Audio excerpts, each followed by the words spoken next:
Hey everyone, welcome back to my channel, The Tattooed Mama. Today's video, I want to show you 3 ways to organize board games.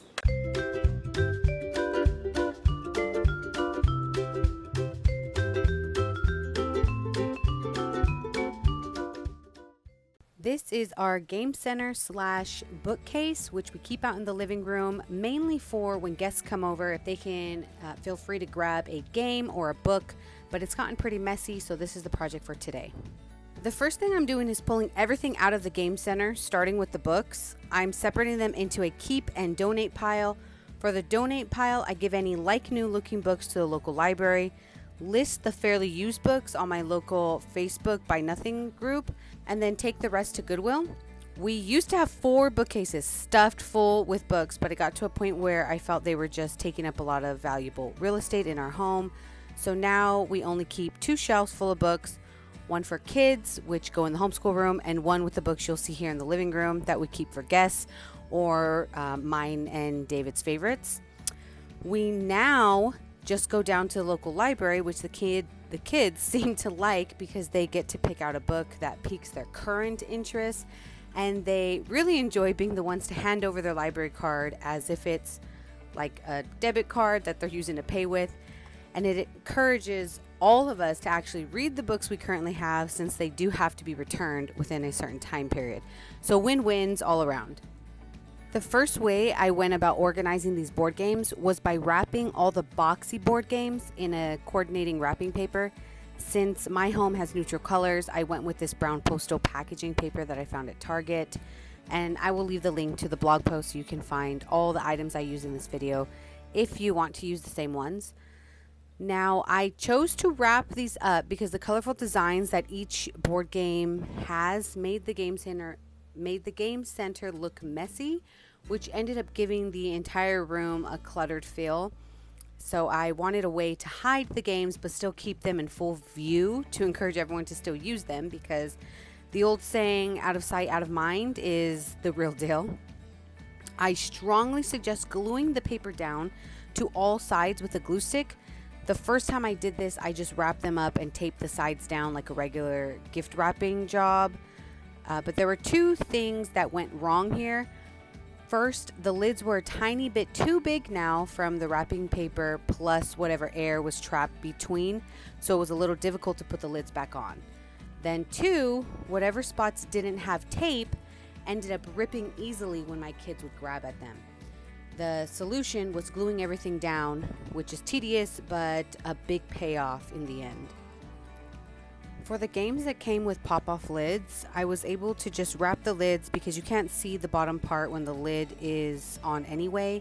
But for the games like this chess game where the box opens from the front, I wrapped and glued the entire box, then used my box cutter to cut the paper where the opening flap is.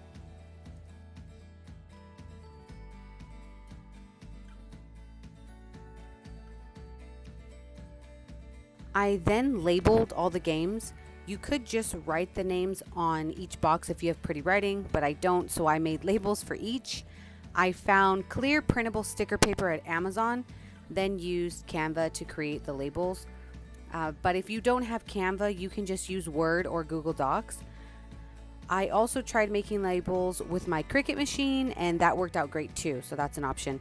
But all the game labels you see in this video are readily available for free on the blog post as well. So just go to therealtattooedmomma.com, search board games, and that post will pop up with all the stuff.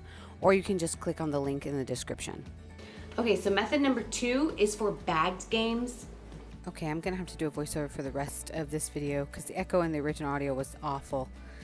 Anyway, when I say bagged games, I'm specifically referring to bananagrams, or the math version of bananagrams, which would be Moby. I had some extra cubby boxes, so I threw these games in and placed it on our game shelf.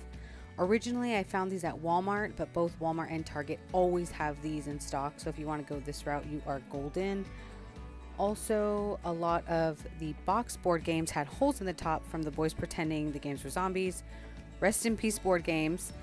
Those got put in a gallon zip bags and placed in the cubby box too. because getting all the box board games to fit on one shelf was the goal, any overflow games also got placed in the box.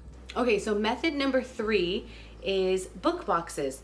I don't have the book boxes here, but as I said before, our game center doubles as a bookshelf.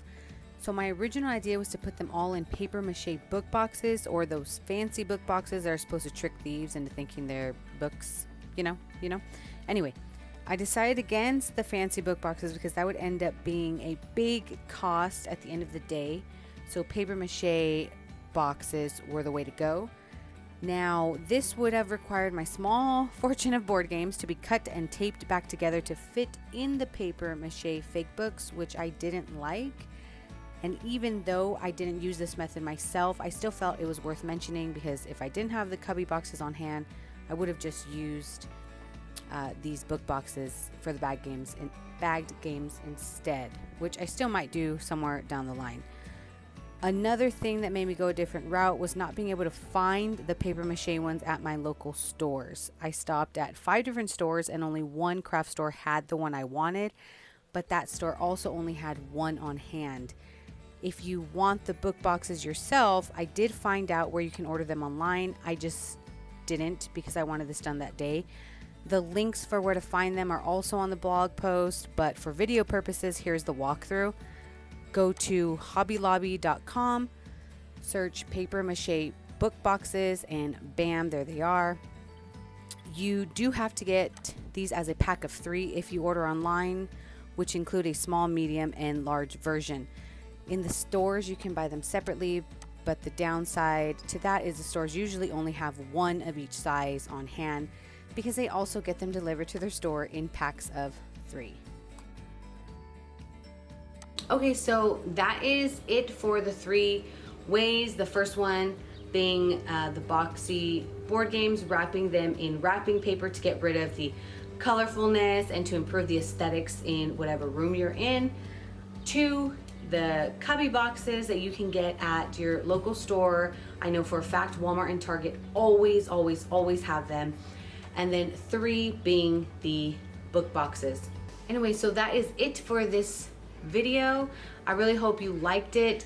You can go to theattooedmomma.com and find a lot of other cool things. So if you're into sourdough, I have a make your own sourdough bagel recipe on there. I show you step-by-step guide to making a very strong and durable piñata with 3 different ways to decorate it.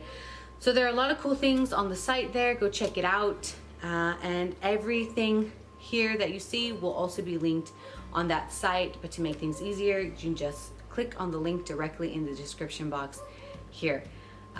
Please like and share this video if you did like it, and don't forget to subscribe because I don't come out with videos on a regular basis, but I do come out with them often enough. So I will see you on the next one. Bye. So this is just 7 minutes of them playing a board game before bedtime, and so this morning we're gonna clean it up.